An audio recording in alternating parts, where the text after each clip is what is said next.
Thank you very much, Chairman Comer. I really do offer this on behalf of federal workers in every state of the nation who have been impacted by the decisions recently, the flurry of decisions by DOJ, which occurred without due process. Those persons cannot be here today to speak on behalf of themselves or to offer this resolution of inquiry, but I do so on behalf of all of them. I thank you and the ranking member for the markup and for making this resolution in order. H.R. Res. 187 requests the President to transmit certain information to the House of Representatives referring to the termination, removal, placement on administrative leave, and reassignment to any other Department of Federal Work these individuals who have been affected.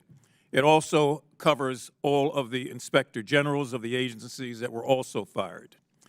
The purpose of the resolution is simple, I hope at least. If passed, the President would receive a formal request from Congress to share information with us and with the American people about what his administration is doing to our federal workforce, including independent, nonpartisan inspectors general. Specifically, the resolution would require the Trump administration to provide documents, communication, and information regarding all federal employees who have been fired, reassigned, or placed on administrative leave. It would also request the documents of the Office of Personnel Management's decision that employees classified or working in diversity, equity, inclusion, and accessibility programs be subject to immediate removal. Americans have every right and every expectation to know how these determinations were made. Finally, this resolution requires the transmission of any and all documents related to the removal of nonpartisan inspectors general and whether the administration discuss Congress of any of these removals since they are legally required to do so. The resolution of inquiry is an extraordinary step that we are forced to take today after the administration has failed to respond to over 6 requests from members of this committee for information.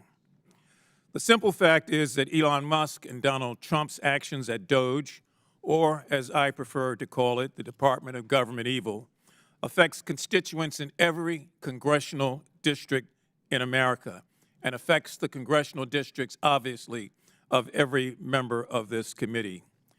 Every American, regardless of race, religion, ethnicity, region, or anything else, suffers when the wait times at the Veterans Administration and wait times at Social Security double, when there are no longer enough staff to administer federal grants that support cities and support farmers and support families. Those persons and those entities we all represent. And without any respect to due process, we have seen the unfolding of this, and the hurt and the pain that has been inflicted upon it is not something that anybody in this committee made up. It is real. Despite the claims to the contrary, 80% of all federal workers live and work outside of Washington, D.C. Altogether, outside of those that represent the National Capital Region, members of this committee represent an estimated 416,000 of those federal workers. These workers are almost equally distributed across districts, as I've said before, on both sides of the aisle, in red states and in blue states. In my home district of Baltimore, 19,000 residents made a choice to dedicate their lives to the profession of public service, and they have worked for the federal government and as such supported the federal government.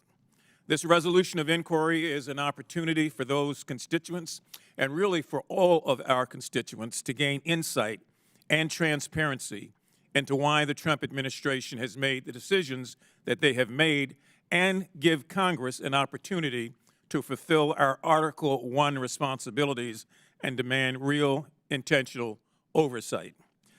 Beyond the impact to federal workers, this resolution also demands documents regarding the firing of independent inspectors general.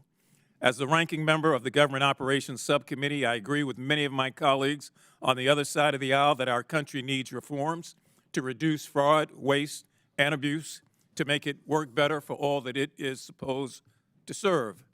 That's why I could not believe it when, upon taking office, the President immediately fired 18 inspector generals. As we all know, inspector generals are Senate confirmed. They are nonpartisan officials who work to provide oversight to the agencies that they are assigned to.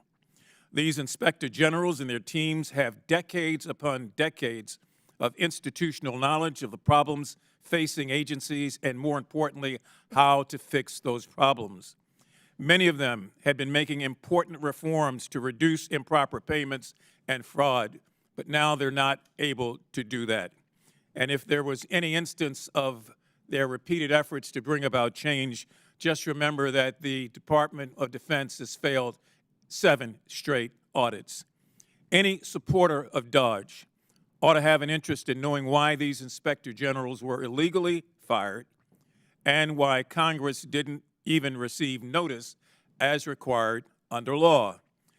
And so I'd like to close, Mr. Chairman, by again emphasizing our duty to the federal workforce, to contractors, and to others who have been shamefully treated without due process for the crime of wanting to serve their country. These workers are Americans, Americans with families, Americans that are part of their communities, and Americans whose livelihood, in many respects, is now being destroyed. And so I invite my colleagues on both sides of the aisle to support this rare resolution of inquiry in order to give transparency and accountability a chance. Our constituents, all of them, are depending on it. Thank you, Mr. Chairman, and I yield back.